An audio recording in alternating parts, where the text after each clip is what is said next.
Que Dieu soit loué. Ça fait du bien de venir dans la présence du Seigneur et de se désaltérer à la source chaque dimanche matin. On va maintenant partager ensemble une lecture dans l'Ancien Testament. Je vais vous inviter à être attentifs à cette lecture parce qu'elle sera courte, mais elle sera, j'en suis sûr, intéressante dans le livre de Josué au chapitre 6. On va lire les 2 premiers versets de ce chapitre, Josué, le chapitre 6.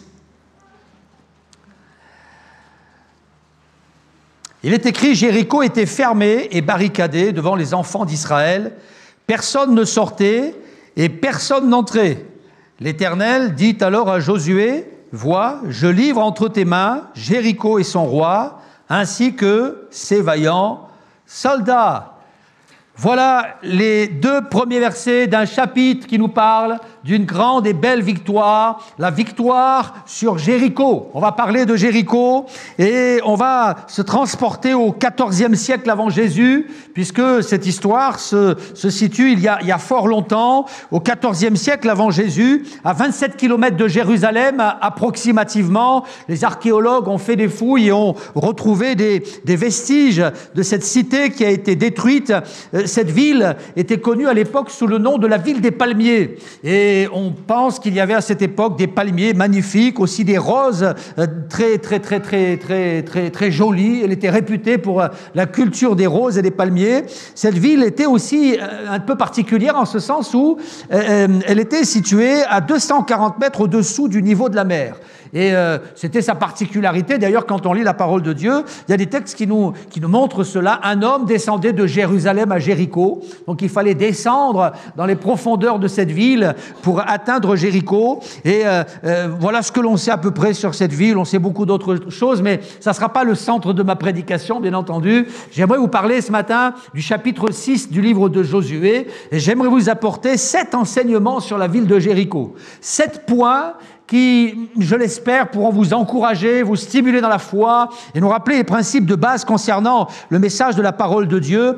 Ce qui ressort en premier quand je lis ce passage, les 2 premiers versets du chapitre 6 de Josué, c'est que Jéricho, c'est un peu le symbole des problèmes insolubles. Le symbole des problèmes insolubles. Il y a des problèmes qui n'ont pas de solution. Des problèmes qui sont insolubles. Et Josué, ce jour-là, s'est retrouvé devant un problème sans solution. Il n'y avait pas de solution. Il est écrit ceci, Jéricho était fermé et barricadé devant les enfants d'Israël. Personne ne sortait et personne n'entrait. Josué s'est retrouvé ce jour-là devant un problème sans solution. Jéricho, c'était une sorte de prison à ciel ouvert, c'était une forteresse, on ne pouvait pas rentrer, et si on était rentré, on ne pouvait pas sortir. Il y avait des murailles impressionnantes, il y avait des gardes à toutes les portes de la ville, les portes étaient fermées, et c'était une citadelle imprenable. Et Josué avait reçu la responsabilité d'entraîner le peuple à la conquête de ce pays, mais il fallait passer par Jéricho. Et Jéricho était là et obstruait son chemin, l'empêchait de progresser, d'aller plus loin. C'était un problème, et c'était un problème sans solution. Et Josué va se retrouver là, face à ce problème sans solution, dès le début de sa mission, alors que Moïse venait de mourir, il était seul, et la Bible dit que personne ne pouvait entrer, et personne ne pouvait sortir. Personne. Il n'y avait pas de solution. Personne n'avait la solution face à ce problème. Personne ne pouvait aider Josué face à cette difficulté. Ce mot qui est écrit à 2 reprises, personne, ce mot m'a particulièrement marqué.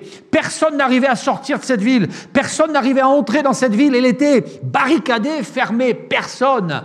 Vous savez, parfois, devant certains problèmes, eh bien, il n'y a personne qui peut nous aider. Devant certaines difficultés, personne ne peut nous secourir. Personne. Et peut-être que quelqu'un est dans cette salle ce matin et a dit, mais il y a personne pour m'aider. Je suis devant un problème, j'ai tourné ce problème dans tous les sens, j'ai demandé de l'aide à mes amis, ma famille, mon mari, ma femme, mes compagnons, mes collègues de travail, mes confidents, mes confidentes, mais il n'y a personne qui a pu m'aider. Il n'y a personne qui a pu m'apporter la solution. Personne. Jéricho, c'est le symbole des problèmes insolubles. Je n'ai personne. C'est ce qu'a dit un homme, un paralytique qui était là depuis 38 ans devant la piscine de Bethesda. De temps en temps, l'eau était agitée et la Bible dit que le premier qui arrivait à toucher l'eau était guéri. Seulement lui, c'était toujours le dernier. Et quand Jésus va arriver, il va dire à Jésus, j'ai personne pour m'aider, pour me jeter dans l'eau, j'ai personne. Vous savez, quand on est le premier dans la société, alors ça va, tout va bien. Quand on est le plus fort, quand on arrive toujours avant les autres, eh bien, tout va bien finalement. Mais quand on est le dernier, qu'on n'a personne, on est devant un problème insoluble. C'était le cas pour Josué. Il y avait un problème insoluble. Alors j'aimerais te dire ceci, si tu ne sais pas comment régler ton problème, Dieu a la solution. Dieu a la solution. Dieu, Jésus, c'est le spécialiste des problèmes insolubles. C'est le spécialiste des problèmes insolubles. Il a la solution à ton problème. Et dans ce texte, on va s'apercevoir, on ne l'a pas lu en entier, je vous inviterai tout à l'heure à le lire à la maison en entier, le chapitre 6, vous allez vous apercevoir dans ce texte que Dieu avait la solution. Avant le chapitre 6, déjà au chapitre 5, puis au chapitre 4, au chapitre 3, Dieu avait la solution. Ça fait bien longtemps que Dieu savait comment ça allait se passer. Il n'y en a qu'un qui ne savait pas, c'était Josué. Toi, tu ne sais pas quelle est la solution, mais Dieu a la solution à ton problème. Dieu sait comment il va faire. Alors, si tu ne sais pas comment régler ton problème, Dieu, il a la solution. Et c'est ce qui ressort de ce texte. Le deuxième point que j'aimerais faire ressortir, c'est que Jéricho nous rappelle la toute-puissance du Seigneur. La toute-puissance du Seigneur. Comment faire tomber ces murailles? Comment faire tomber ces murailles? Ce qu'il faut savoir, c'est que le peuple hébreu, ce n'était pas un peuple de guerriers. Le peuple hébreu, c'était un peuple qui sortait de 400 ans, 4 siècles d'esclavage. Ils n'étaient pas des guerriers. Ils n'avaient ni l'expérience, ni l'armement, ni la mentalité des guerriers. Ils se retrouvent devant des murailles qui les défient. Et là, eh bien, Dieu va dire à Josué, t'inquiète pas, moi j'ai la solution, vous allez faire le tour de la ville et moi je vais m'occuper du reste. Au chapitre 6, au verset 5, il est écrit, quand les hommes sonneront de la corne retentissante, quand vous entendrez le son de la trompette, tout le peuple poussera de grands cris et alors la muraille de la ville s'écroulera. Voilà. Ça a l'air simple comme ça. Mais pour Dieu, c'était simple. Il suffisait que Dieu effleure la muraille pour qu'elle tombe. Il suffisait que le doigt de Dieu touche cette muraille pour qu'elle tombe. Et ça nous parle de la toute-puissance du Seigneur. Vous savez que l'Évangile se termine par cette déclaration de Jésus, Matthieu 28, 18, « Tout pouvoir m'a été donné dans le ciel et sur la terre. » Qu'est-ce que ton problème pour Jésus? Qu'est-ce que ton problème pour Jésus? Pour toi, il n'y a pas de solution. Pour Jésus, il n'y a pas de problème.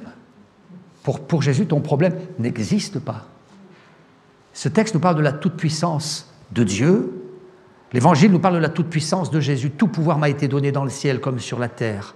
Et si tu te sens faible, fragile et vulnérable devant ces murailles qui se dressent devant toi, devant cette année qui se profile à l'horizon, devant cette rentrée qui peut-être te fait peur parce qu'il y a des géants, parce qu'il y a des murailles, parce qu'il y a un Jéricho, qu'est-ce que ton problème pour le Seigneur Jésus?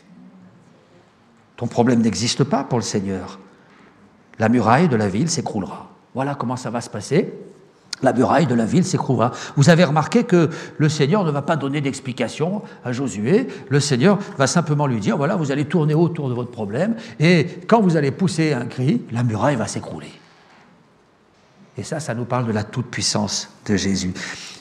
J'aimerais te dire une chose ce matin. Face à ce problème, face à ce Jéricho qui se dresse devant toi, laisse le Seigneur agir. Ne cherche pas à faire l'impossible. C'était pas possible que cette muraille tombe. Les hommes de Josué ne pouvaient pas la faire tomber. Il y a des problèmes qu'on ne peut pas régler. Il y a des problèmes que tu ne peux pas régler. Alors n'essaie pas de les régler. Laisse le Seigneur faire. C'est terrible d'essayer de régler un problème alors qu'on sait qu'on ne pourra pas le régler. d'essayer de défoncer une porte qui est fermée. On sait très bien qu'on n'y arrivera pas et on insiste, d'essayer de faire tomber une muraille qui s'impose devant nous parce qu'on s'entête, on s'obstine, on veut que ça bouge, mais on sait très bien que ça ne bougera pas. C'est terrible d'essayer de faire tomber les murailles alors qu'on sait très bien qu'on n'a pas la capacité de le faire. Alors, tout simplement, laisse le Seigneur agir. Ne cherche pas à faire l'impossible. Dieu ne te demande pas de faire l'impossible. Le Dieu de l'impossible, c'est lui. C'est lui. À l'impossible, nul n'est tenu, dit le dicton. Dieu ne te demande pas l'impossible. Dieu ne te demande pas l'impossible. Mais place ta confiance en lui. Laisse-le agir. Ça ne veut pas dire qu'il faut démissionner face à certains problèmes. Ça ne veut pas dire qu'il faut prendre la fuite. Est-ce que vous avez remarqué que Dieu a parlé à Josué et Dieu lui a dit au verset 4, voilà, vous allez faire le tour de la ville, 7 sacrificateurs porteront devant l'arche 7 trompettes retentissantes. Le 7e jour, vous ferez cette fois le tour de la ville et les sacrificateurs sonneront de la trompette. Donc ils étaient bien là.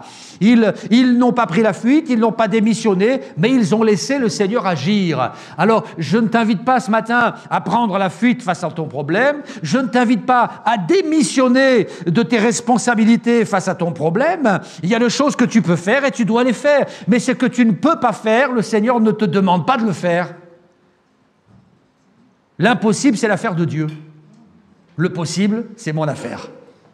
Toi, tu peux faire le tour de la ville. Toi, tu peux sonner de la trompette. Toi, tu peux pousser un cri quand je t'ordonnerai de le faire. Par contre, tu ne pourras pas faire tomber les murailles. Alors, à l'impossible, nul n'est tenu. Et ce texte nous parle de la toute-puissance de Dieu. Voilà, vous ferez 7 fois le tour de la ville. Alors donc, ils ont mis en place une sorte de procession militaire. Ils ont tourné autour du problème. Et plus ils tournaient autour de ce problème, et plus ils réalisaient que de toute façon, ils ne pourraient pas le régler, jusqu'à ce que, le moment venu, le Seigneur a étendu son doigt et la muraille est tombée. Alors, ne démissionne pas, ne prends pas la fuite face à ton problème, prends tes responsabilités, agis, mais ce que tu ne peux pas faire, eh bien, offre-le au Seigneur. Et dis à Dieu, voilà, moi, ce problème-là, je vais essayer de m'en occuper, mais il y a des choses que je ne pourrais pas régler. Alors, ça t'appartient. Désormais, ce n'est plus mon problème, mais c'est ton problème. Et le Seigneur va entrer en scène. Jéricho, c'est le symbole de la toute-puissance de Dieu. Jéricho, c'est le symbole de ses problèmes insolubles. Puis Jéricho aussi, c'est une invitation à la confiance. Une invitation à la confiance.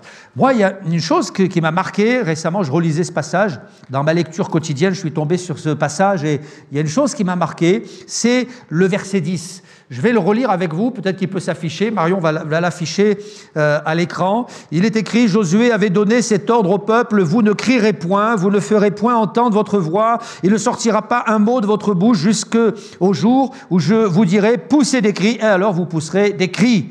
Et je me suis aperçu qu'en réalité, la procession militaire qui a fait le tour de Jéricho à 13 reprises, puisqu'ils ont tourné autour de la ville 13 fois, eh bien cette procession militaire, c'était une procession militaire calme et sereine. Il n'y avait pas un bruit. Vous n'ouvrirez pas la bouche, vous ne crierez pas, vous ne ferez pas entendre votre voix. Une procession militaire calme et sereine. Pas d'agitation. Pas d'excitation, pas de vocifération, pas de menaces, pas de gesticulation, pas de gestes de provocation, rien. Ils ne se sont pas excités à crier autour de cette muraille. Ils n'ont pas fait le haka devant la muraille. Vous avez vu les rugbyman faire le haka devant les... Vous avez vu ça? Oui? Ils auraient pu essayer d'impressionner l'adversaire. Mais non, Dieu leur a dit, vous allez vous taire. Alors ils ont marché tranquillement et calmement autour de la muraille. C'était une procession silencieuse. Et ça, vous savez, le silence, parfois c'est le signe de notre confiance. J'ai confiance en Dieu. Oh, je ne vais pas vociférer, je ne vais pas interpeller le Seigneur nuit et jour, je ne vais pas m'agiter, m'exciter, gesticuler dans la prière, Seigneur, Seigneur, Seigneur. Dieu connaît ton problème, tu lui as confié. Est-ce que tu as confié ton Jéricho au Seigneur? Alors Dieu le sait. Ne t'agite pas, ne t'inquiète pas. Pas la peine de vociférer, de gesticuler, Dieu le sait. Et le peuple a fait le tour de la ville silencieusement, calmement, tranquillement, parce qu'il savait que Dieu allait s'occuper de ce problème qu'il ne pouvait pas gérer. Ésaïe 30,15, c'est dans le calme et la confiance que sera... On va le refaire. Ésaïe 30,15, c'est dans le calme et la confiance que sera votre force. Reste calme et confiance en Dieu. Tu as confié ton problème au Seigneur, tu as confié ton Jéricho à Jésus. Il va s'en occuper. Prends la décision de rester calme. Vous savez que c'est une décision. Je prends la décision d'avoir confiance en Dieu. Je prends la décision de rester calme. Je prends la décision de fermer mon cœur à l'agitation. Je prends la décision de rester serein. Pas un bruit. Jusqu'à ce que je vous donne l'ordre de crier. Et là, eh bien, vous pourrez faire entendre votre voix. Jéricho nous parle de la confiance en Dieu. Jéricho nous parle de la puissance de Dieu. Jéricho nous parle de ses problèmes sans solution. Et puis, l'histoire de Jéricho nous parle aussi, et ça, on ne peut pas lire le chapitre 6 sans le souligner.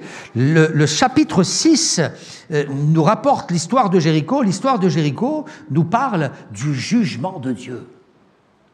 Ça, c'est aussi un enseignement, c'est aussi une leçon que l'on doit retirer de ce chapitre. Vous savez que ce jour-là, vous avez compris que ce jour-là, le jugement, la colère de Dieu est tombée sur cette ville.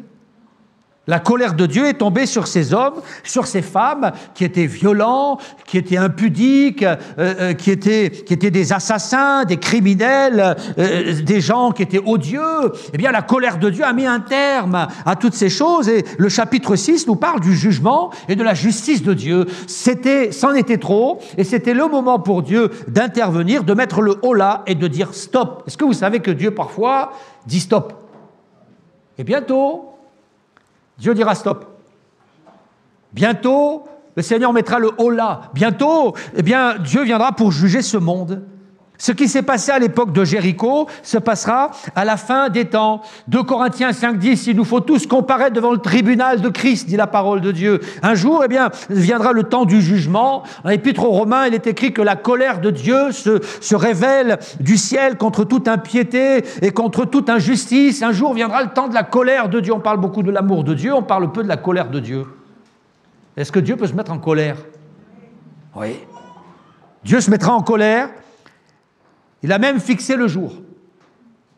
Lui connaît le jour. Quand Paul se retrouve devant l'aréopage, devant les Athéniens, devant ces gens qui étaient des intellectuels, des philosophes, qui aimaient philosopher sur le sens de la vie, eh bien l'apôtre Paul, lui, ne va pas passer par 4 chemins, il ne va pas s'adonner à la philosophie, mais il va simplement s'adresser à ces gens, il va dire, mais Dieu, mon Dieu, a fixé un jour où il jugera le monde selon sa justice par l'homme qu'il a désigné, Jésus-Christ qui est ressuscité d'entre les morts. Il a fixé un jour. Et quand il va commencer à parler de la colère de Dieu, du jugement de Dieu, on va se moquer de lui, on va lui dire, écoute, on t'entendra sur ces choses une autre fois. Ils ont tous fait demi-tour, ils sont partis, parce qu'ils ne voulaient pas entendre parler de ces choses-là. Est-ce que vous savez qu'un jour, le Dieu du ciel va juger le monde? Ça sera à la fin des temps. Et un jour, Dieu mettra le holà face à l'arrogance de ces hommes qui nous entourent, de ces grands. Un jour, Dieu va prononcer cette sentence. Il a fixé le jour dans son calendrier, et le jour est déjà fixé. Il a fixé un jour où il jugera le monde. C'est ce qui s'est passé à l'époque de Jéricho. Vous savez, je lisais récemment un livre de Billy Graham intitulé, ayant pour titre « Un monde en flammes ». Et Billy Graham déclarait ceci au XXe siècle, « Notre déchéance s'ajoute à la pile de scories qui un jour seront allumées par le feu du jugement de Dieu. » Et il dresse toutes les exactions, il dresse toutes les abominations, il dresse tous les péchés, la somme de péchés qui s'accumulent au fil des années dans notre monde. Et Billy Graham disait il y a déjà bien longtemps, bientôt viendra le feu du jugement de Dieu. Eh bien oui, je crois qu'un jour Dieu va juger notre monde, comme il a jugé Jéricho. Il est écrit dans ce passage, ils brûlèrent la ville et tout ce qui s'y trouvait, verset 24. Ils brûlèrent la ville et tout ce qui s'y trouvait. Alors moi, j'aimerais te dire ceci. Il faut que tu te prépares. Il faut que tu te prépares à rencontrer ce Dieu qui un jour fera justice. Le livre du prophète Amos au chapitre 4 au verset 12 nous dit « Prépare-toi à la rencontre de ton Dieu ». Les hommes et les femmes de Jéricho n'étaient pas prêts. Ils tremblaient de peur devant les Hébreux, mais ils n'étaient pas prêts. Il n'y en a qu'une qui s'était préparée, c'était Rahab, on va en parler tout à l'heure. Mais tous les autres n'étaient pas prêts. Est-ce que tu es prêt à affronter le temps du jugement de Dieu? La Bible dit « Prépare-toi à la rencontre de ton Dieu ». Et si tu ne t'es pas préparé, si tu as vécu dans l'indolence, dans l'insouciance, si tu as vécu dans le péché, dans le dérèglement, dans l'incrédulité, il faut que tu te prépares parce qu'un jour tu vas rencontrer ton Créateur. Ce texte nous parle, il nous interpelle. Ces hommes n'étaient pas prêts. Ils n'avaient pas saisi le message qui avait été diffusé par les espions envoyés à l'époque par Josué. Il n'y en a qu'une qui a été à l'écoute de ce message, qui l'a reçu, qui a cru. Et cette femme a été sauvée. Et cette femme, comment elle s'appelait? Vous la connaissez, c'est Rahab. Rahab. Et j'aimerais maintenant vous parler un peu de Rahab. Parce que Rahab, c'était une femme extraordinaire. Extraordinaire. Quand Josué a préparé la conquête de Jéricho, il a rassemblé ses généraux et il les a briefés avant le combat, avant la conquête. Et au verset 17, il est écrit « La ville sera dévouée à l'Éternel par interdit, elle et tout ce qui s'y trouve, mais on laissera la vie à Rahab, la prostituée, et à tous ceux qui seront avec elle dans sa maison, parce qu'elle a caché les messagers. » Rahab, on va lui laisser la vie, on va la protéger, on va en prendre soin, elle et les siens, elle et sa famille. Parce qu'il y avait sur sa vie la grâce de Dieu qui reposait sur elle. Et vous savez, le chapitre 6 de Josué, Josué 6 nous parle, c'est vrai, du jugement, mais Josué 6 nous parle aussi de la grâce de Dieu. Vous savez que la grâce de Dieu n'est pas apparue dans le Nouveau Testament. Hein. La grâce de Dieu, elle agit déjà dans l'Ancien Testament. Dès les premières lignes de la Bible, on voit la grâce de Dieu. Quand on survole la Bible, de nombreux passages, nombreux textes, nombreux récits nous parlent de la grâce de Dieu. Et Jéricho nous parle de la grâce imméritée. Rahab ne méritait pas d'être sauvée. On est tous d'accord. Et pourtant, elle a été sauvée quand même. Est-ce que quelqu'un ici mérite d'être sauvé? Alors, je vais vous expliquer tout à l'heure, après le culte, un peu mieux les choses. Il n'y a personne qui mérite d'être sauvé. Personne. Parce qu'on est tous des pécheurs privés de la gloire de Dieu.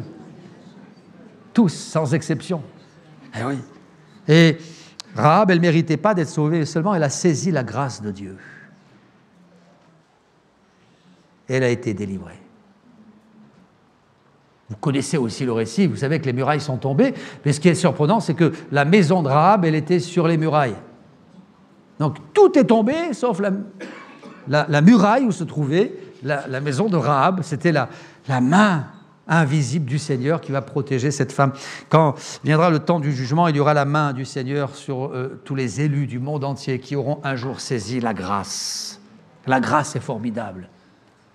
C'est gratuit, personne ne la mérite. C'est formidable. Allez. Là où le péché a abondé,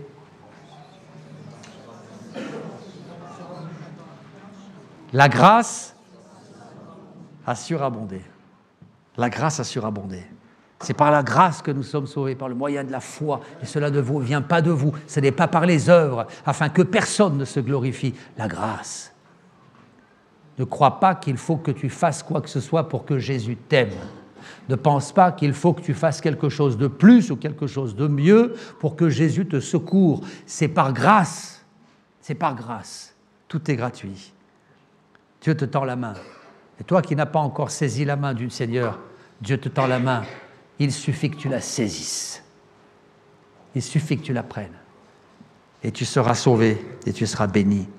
Et puis le chapitre 6, c'est aussi un texte qui nous met en garde contre les effets dévastateurs du péché. C'est la sixième leçon, sixième point, les effets dévastateurs du péché. Quand Dieu a envoyé Josué pour conquérir cette ville, eh bien, Dieu a dit à Josué a répété au peuple, « Gardez-vous seulement de ce qui sera dévoué par interdit, car si vous preniez ce qui aura été dévoué par interdit, vous mettriez le camp d'Israël en interdit et vous y jeteriez le trouble. » Il y a des choses qui étaient interdites. Il ne fallait pas prendre ce qui était dans cette ville. Tout devait être passé par le feu. Et il y en a un qui a désobéi à ce commandement, c'est Akan. Il n'en est pas question au chapitre 6, mais dans les chapitres qui suivent. Et Akan, lui, eh bien, il va transgresser le commandement, il va prendre pour lui certains objets qu'il avait trouvés, il va braver l'interdit, et à partir de là, eh bien, le peuple a commencé à perdre les batailles, et quand son péché a été démasqué, eh bien, il en a perdu la vie. Et Akan a fini sous un tas de cailloux. Sous un tas de cailloux, enseveli par un tas de cailloux, il a disparu.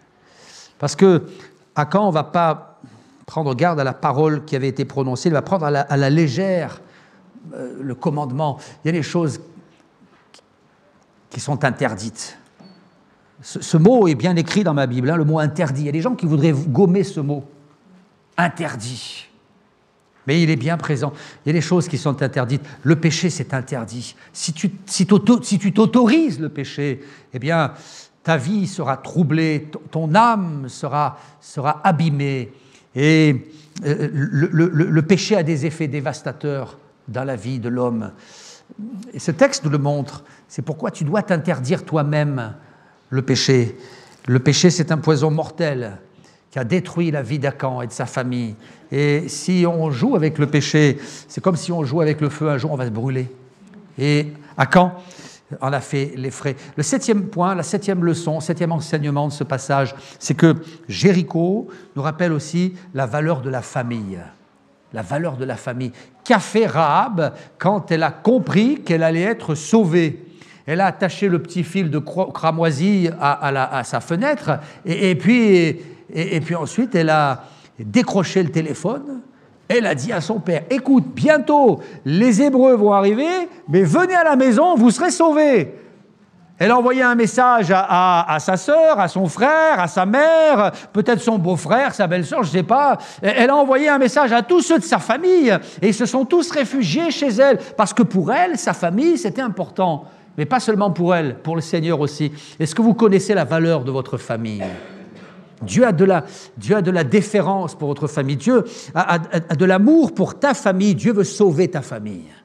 Et ce texte, eh bien, il nous rappelle la valeur de la famille aux yeux de Dieu. Et le verset 23 nous dit dans le chapitre 6, il est écrit, les jeunes gens, les espions entrèrent et firent sortir Rahab, son père, sa mère, ses frères et tous ceux qui lui appartenaient.